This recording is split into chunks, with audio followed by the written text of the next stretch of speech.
subscribe to Mufti Tariq Online and press the bell icon for more videos. السلام علیکم ورحمۃ اللہ۔ محمد عمیر گجرانوالہ سے یہ بھائی سوال کرتے ہیں کہ اگر غسل فرض ہو تو پھر بغیر غسل کیے قرآن کریم کی کوئی آیت مبارکہ پڑھنا یا درود پاک پڑھنا یا پھر اسی طرح ذکر اذکار کرنا یہ جائز ہے یا نہیں؟ پلیز اس بارے میں رہنمائی ضرور کر دیں کہ اس کے متعلق حکم شرع کیا ہے۔ دیکھیے، یہ یاد رکھ لیجئے، جنابت کی حالت میں قرآن کریم کی تلاوت کرنا اگر تو یہ خیالات میں ہو، یعنی کہ زبان کو حرکت دیے بغیر تصور میں قرآن کریم کی تلاوت کیے جا رہے ہیں تو اس میں تو پھر کوئی حرج نہیں ہے۔ ناپاکی کی حالت میں تصورات میں ہی قرآن کریم پڑھنا، زبان کو بالکل بھی حرکت نہ دینا، زبان سے الفاظ ادا نہ کرنا، تصور میں قرآن کریم کا پڑھنا، اس میں کوئی حرج نہیں ہے۔ یعنی کہ اکثر ایسا ہوتا ہے کہ جس کو جو آیات یاد ہوتی ہیں، یہ صورتیں یاد ہوتی ہیں، نہ چاہتے ہوئے بھی ذہن میں ان آیات اور ان صورتوں کا تسلسل جاری رہتا ہے، وہ پڑھی جا رہی ہوتی ہیں زبان کو حرکت دیے بغیر۔ یہ انسان کے بس میں نہیں ہے۔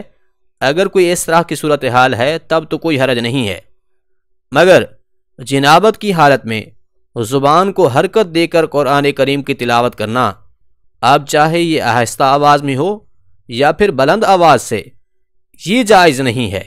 تلاوت قرآن کریم کے علاوہ درود پاک کا پڑھنا، ذکر اذکار کرنا، یعنی کہ اللہ اکبر کی تسبیح پڑھنا یا پھر الحمدللہ، سبحان اللہ، یا اسی طرح کسی کو سلام کرنا، یہ چیزیں جنابت کی حالت میں بغیر غسل کیے بھی جائز ہیں۔